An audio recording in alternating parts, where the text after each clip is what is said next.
Namaste, everybody. Me, Foxy D. I believe I put the cart before the horse yesterday, and I started talking about abstract notions when it came to the mental component of the self and what to do during a mobbing. All right, during or after a mobbing. It was almost as though that was before a mobbing. Allow me to explain. Okay, so here we go. If you're in the midst of a mobbing, or if you've been through a mobbing recently, chances are you've experienced something called emotional flooding.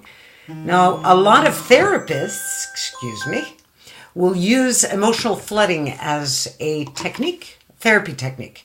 But emotional flooding is actually something that happens to our systems when we are subject to undue amounts of stress. Okay, so allow me to explain. I'm going to try to be quick and dirty here. Emotional flooding is typically set off by not your intellect or your mental functioning. It's something deeper within. I call it a spiritual kind of thing. It's your intuition. So your intuition definitely has to do with pretty much every part of the self. It has to do with the physical, the mental, the spiritual, and the emotional. Okay, intuition exists for a reason. Some of us are highly intuitive for various reasons. But here we go. Intuition is set off. Boom. What happens when you're in a threatening situation and that intuition goes off? Heart rate increases, all of those physiological factors, that fight or flight is there. You start to sweat, you're flushed, so there. Typically, and this was my issue, actually, especially the first mobbing, a little less so in the second, and a little less so in the third, but it was still an issue. Prior to me understanding what was going on an intellectual level, my intuition let me know that there was a problem. It's an instinct level thing. You feel that something is off. So allow me, this is what you do, and this is what you have to be careful of, all right? When it comes to keeping your mental sanity, if you will, okay? And above and beyond sanity, trying to hold yourself together during what are very, very difficult times. So what happens? Emotional flooding, your memory, judgment, language, ability to learn, ability to do your job are typically affected. Sometimes your intuition is affected as well if you stay too long in the environment. So what do you do? Now, it's easy for me, like yesterday I said, don't ruminate. Well, look, the first time that I was mobbed, all I did was ruminate. It was horrible. So the more I talked about it, the more people were turned off by me because they didn't want to hear about all this negative stuff all the time. I was like, I couldn't believe what was going on. I was in a total state of disbelief. So easy for me to say. So I'm going to take that, not take it back. If you can hold back from ruminating, great. But that would entail that you're almost like you have a Buddha nature. Okay. So unless you've done a significant amount of reading and research on humankind, all right, and or even animal behavior or human behavior and animal behavior, social psychology, personality psych, it is highly likely that your body will know what is going on before your mind does. So what do I do? All right, so I have 7 points in this list. Number 1, trust your instinct. Begin to document event details. Does this take time? Yes, it does. Is it a pain? Absolutely. Just do it. Don't think about it. Do it. Number 2, take a break. What does that mean? Well, it means the following. It is in the negative space that you can begin to understand what is happening at an intellectual level. Say when you're in the forest, you cannot see the forest for the trees because you have all these trees in front of you. You have to take a step back to see the big picture and to understand. And understanding is a part of actually absorbing this into your experience, into who you are. It is a part. You have to own it. It's a psychologically healthy thing to own it. You don't have to do anything. I would recommend that you take this route. Again, I'm not an expert, okay? But these are my experiences and I'm going to share what I do know. Number 3, seek the help or advice of a counselor. Again, may or may not be possible, but if it is possible, do it. Hopefully you get a good one. That's not always a guarantee. Number 4, if you can neither take a break nor seek the help of a counselor, maybe it's a financial thing, or you know what, your workplace isn't set up to cover some sick days and you're in a financial bind, begin to journal.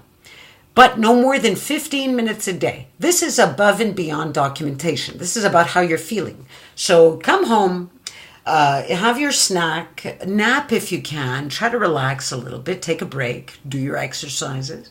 Take 15 minutes, time yourself. Keep yourself on a schedule. 15 minutes to journal about, man, today was a crappy day. So-and-so did this to me or did that to me and I got really upset or I was angry. Just write it down. It helps to get it out. That's one thing you could do. 2 is reach out to a trusted friend or family member. Never a colleague or a manager. They're part of the problem and will only exacerbate your issue. Trust me on this one, okay? Because even this last time, I went to see a couple of managers that I thought were okay. It was not a great idea, okay? And I also went to see one of the colleagues who was a bystander, and then he became a mobber. And I said, my God, I have a feeling I'm getting bullied. And all he did was jump in. So do not do that, okay? Why not? We'll get into all the process later. I'm just going to tell you, just don't do it. Talk to friends, talk to close families, anybody outside of work. Ask them for their support and tell them, look, I'm having a bit of a problem at work. I feel I'm being bullied. Now, don't start talking about the mobbing and all of the details because they will not likely understand what mobbing is. Most people don't. So I would seek online resources to try to find like-minded or experienced people who do understand. Either watch the videos, interact, post things, ask questions, just, getting that human interaction with people who will understand what it is that you're going through. Because if you start talking to friends and family about details of your mobbing, you may actually push them away, okay? Or, like I said, with my spouse, he was like, oh my God, you're angry all the time. And it was like, oh my God, here we go again. And remember, this was my 3rd time. So I'm like, wow, okay, I'm going to have to employ different strategies. So I'm sharing with you what I've learned, okay? And some of it's damn good advice, so I suggest you listen carefully. Number 5, if you absolutely cannot leave the environment for financial or other reasons, I highly recommend that you seek help from friends, family, neighbors, somebody who's close to you for financial help, even if it's just for unplugging for 2 days. Say you have no paid sick days. Because mobbing, if you can unplug for a couple of days, they can help you out for a couple of days, awesome.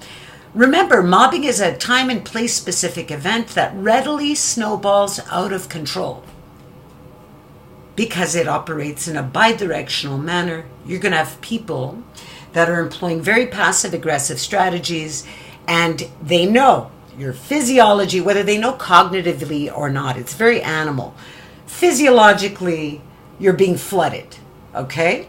So, like I said at the beginning of the video, all of these things are happening. Your judgment is impaired. Your memory is impaired. You're losing sleep. You will react at some point. You will. And they're going to use that against you and mob you harder. And then you're going to react again. And it's going to go on and on unless you put your head in the sand. And you know what? It's kind of like prison behavior. You're going to be the one that's going to be the taker and not the giver, if you know what I mean. I'm so sorry.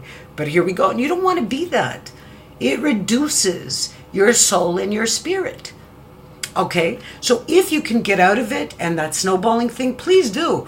Again, you cannot see the forest for the trees when you're in the middle of it. So take a little time. It'll help you breathe. That negative space will allow you to put certain pieces together. It really does. Now, if this is not an option for you, ask your friends, families, neighbors for help in terms of preparing and sending your resume or helping you look for another job. Maybe they know someone. In other words, get out of the environment fast. Now, next, point number 6. If you choose not to get out of the environment, do not confront your mobbers. And I'll tell you why. They won't have the stones nor the will to tell you what the root of the problem is. Now, the root of the problem is unknown to you. That's the whole nature of mobbing. It's not an honest to goodness conflict. Okay? A conflict, something happens, you're pissed. You know what? The neighbor, I don't know, the dog, there's poop on the lawn. You assume it's your neighbor because you see her walking with the dog all the time. Now, you could be a schmuck. You could take the poop and you could throw it on her lawn. All right? And that's a pretty crappy thing to do, no pun intended. It may not be her, right? So as a normal person, you would figure you're going to go, you're going to knock on the neighbor's door and you're going to say, hey, how you doing? You know, I've noticed that there's poop right along, wherever on my lawn. And I see that you pass by with your dog there. Now, if it's your poop, please just kindly pick it up. It's getting to be really annoying. That person might say, oh my God, you know what? It's not my dog. Maybe it's not. Whatever. You could take it from there. But you confront the situation that way. Mobbing doesn't operate the same way. Mobbing, remember, is planned. The person or people behind the mobbing are typically narcissists that don't like you, typically because you're very good at your job. Or there was a perceived slight. Remember, narcissists think that they're really strong. They're very weak people. They're very, very insecure. So, you know what? Whatever you look at as being direct and honest, they will look at as a slight and an affront. So it could be that you did something that pissed someone off. But they'll never tell you.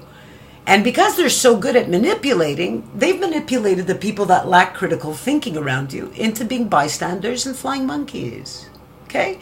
They've started with a smear campaign. So, you know what? This is why the best thing is to not confront them, okay? Because they will not tell you what the root of the conflict is. That's the nature of mobbing. And no one will tell you what the root of the conflict is. They're just going to keep abusing you. Sorry, that is what it is. And if you're in an ethical workplace with good leadership in management, ethical leadership in management, this stuff just doesn't happen. So personally, like I said, I wouldn't even go to the higher ups. It is not worth it. So this type of conflict is either reactive relational aggression, all right? So it's all passive aggressive. It's either a reaction to a perceived slight, or it's proactive relational aggression, meaning you've been targeted because you just do your job really well and you're a threat to somebody, okay? And now, number 7, if you cannot employ any of the stuff that I told you, keeping in mind that a mobbing will snowball, you could do what I did this last time, because I was just trying to bide my time, because I wanted to get out of there anyways. So here we go. Good pair of earplugs. Stick them in your ears when you're doing your work. You don't have to hear anybody saying anything about you, because that stuff exacerbates the problem. It just keeps that emotional flooding going. And now, is it like sticking your head in the sand? No, not really. You know why? Because you know what's going on. You stick the earplugs in. I made a joke of it. I put a big picture of an ear with a plug in it, right? Earplugs in. Boom. That's it. Put your earplugs in. Keep to yourself. It's too late to join in the reindeer games. Just keep to yourself. Do your job. But hearing that stuff and seeing less of it, if you have a door, close it. Okay, curtain, close it. Keep away from these people. It's as simple as that. So, that is my honest to goodness advice. Those are the 7 points. My first point is trust your instinct, listen to your instincts, start to document, leave the environment as soon as possible, and employ the other strategies if you cannot. Foxy D signing off, and I will be back with the emotional component and what to do. You take care. Love, peace, and respect. Namaste.